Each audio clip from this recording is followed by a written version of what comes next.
Why are you crying? This is your doing.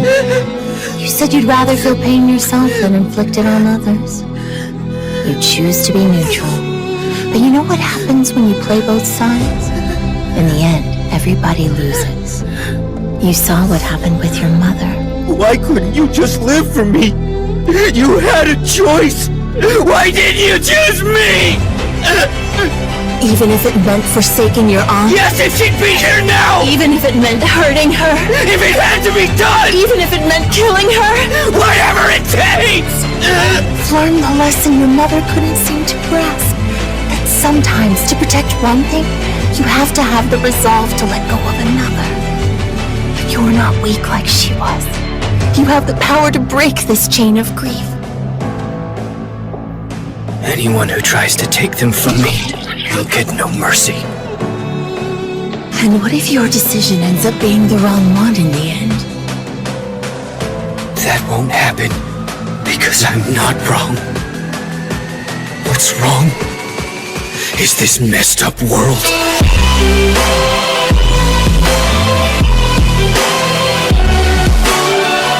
Wake up to reality. Nothing ever goes as planned in this accursed world. The longer you live, the more you will realize that the only things that truly exist in this reality are merely pain, suffering, and futility.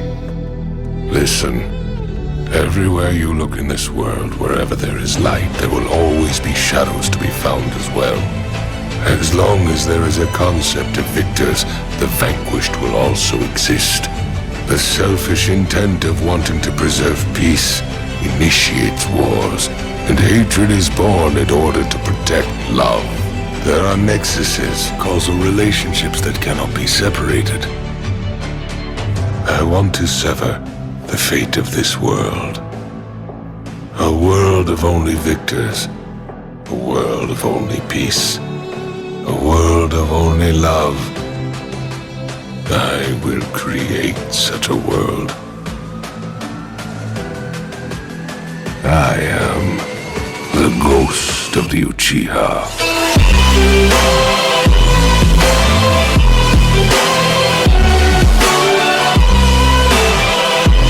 For truly this reality is a hell. Ask me why I'm doing all this. But even if I told you why, I doubt very strongly that the knowledge would change anything at all. But let's say that I take the time to explain it to you. What do you think would happen then? My goal is to fulfill the dream even Jiraiya-sensei was unable to achieve. What I want is to create peace and bring about justice. Oh, I see. That is noble of you. That would be justice. However, what about my family? My friends? My village? They suffer the same fate as this village at the hands of you, Hidden Leaf Ninja. How is it fair to let only you people preach about peace and justice? Once, the Land of Fire and the Hidden Leaf had grown too big. To protect their national interests, they forced feudal clans to wage war against each other, and profited from it. Otherwise, the people of the villages would have starved. As it happened, our little nation and its villages became the battlefield where the great nations waged their war. Each time they did, our nation was ravaged and laid to waste. After many such battles, the great nation stabilized, but our smaller nation suffered, and it barely recovered. You and I are both seeking the very same thing. We both want to achieve the peace that Jiraiya-sensei envisioned. You and I are the same. We're both motivated by our desire for peace and justice. The justice that I have delivered against the Leaf Village is no different from what you are trying to do to me. Everyone feels the same pain when losing something dear. You and I have both experienced that pain. You strive for your justice, and I strive for mine.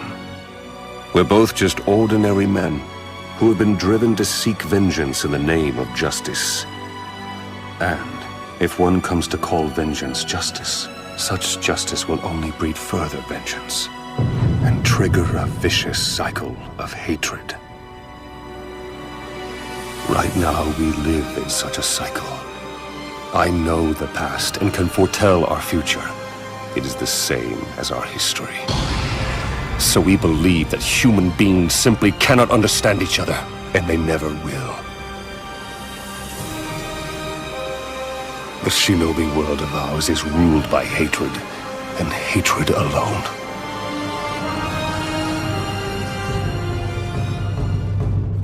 So, Naruto, how would you confront this hatred in order to create peace? I want to know what your answer is.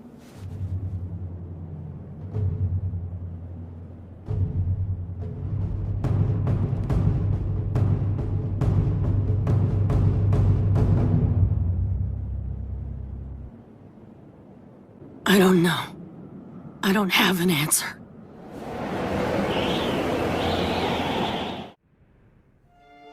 She decided to die at the hands of someone she loved, to protect the hidden leaf.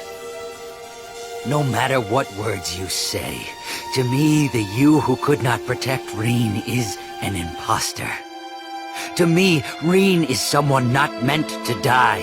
So the dead Rin is also an imposter. Rin is only Rin alive. The shinobi system, the village, shinobi themselves, they created these circumstances. What caused me to despair is this world itself, this counterfeit world. Look at me! There's nothing in my heart. I don't feel pain any longer. There's no need to feel guilty, Kakashi.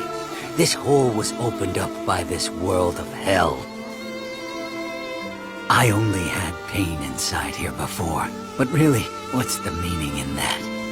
So I abandoned it all.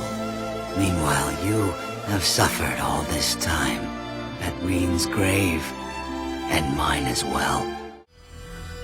Each of us lives dependent and bound by our individual knowledge and our awareness. All that is what we call reality. However, both knowledge and awareness are equivocal. One's reality might be another's illusion. We all live inside our own fantasies. Don't you think that's true, Sasuke? Just what are you trying to say? That thinking Madara is dead is merely an arbitrary assumption that you've made. In exactly the same way that you once assumed that I was your kind and gentle older brother. Must admit, it never ceases to amaze me how brainless you can be. You've lost your weapon. Why are you just standing there? Ichigo! What's the difference between a king and his horse? What the hell are you saying?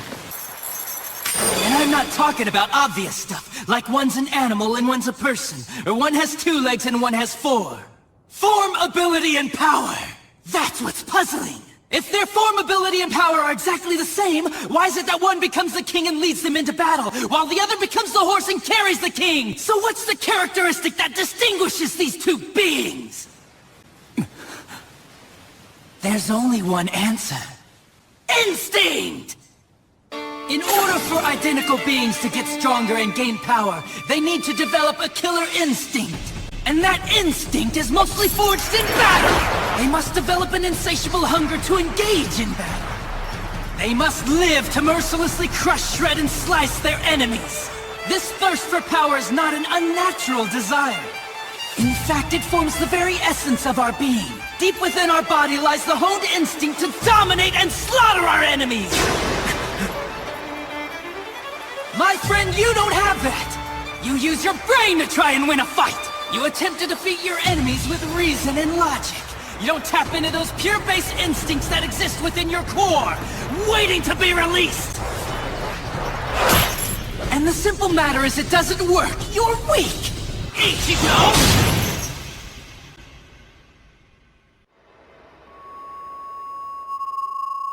I won't put up with that. Am I clear? I don't know about Zangetsu, But I refuse to play horse to a king who's weaker than me. Someone whose uncertainty and hesitation will end up getting us both cut to pieces! If you aren't willing to assert your strength and retain the crown, then I'll destroy you. Which means I'll be king. It seems like there's no way to stop the Uchiha's coup. If internal warfare breaks out in the Leaf, the neighboring countries will invade, and war will begin.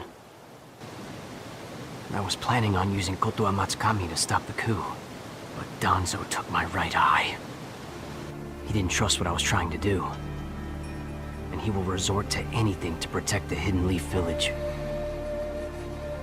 They'll probably come after my left eye, too. The winner will define the meaning of justice. Let it go. You've got to forget about revenge. What? Believe me, in this work I've met a lot of guys who feel the way you do. Trust me, for those who follow the path of revenge, it never ends well. You'll only tear yourself apart. And even if you succeed and you get your revenge, what will you have then? Nothing. Emptiness. Shut up! What makes you think you know anything about it? It's easy for you to talk. You have no idea! Easy. Just try to calm down. Maybe if I was to kill the most important people in your life, everyone who's ever meant anything, maybe then I'd listen to you.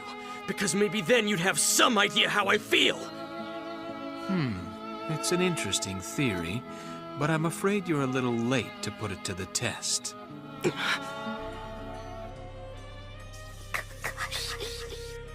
Everyone you're talking about has already been killed.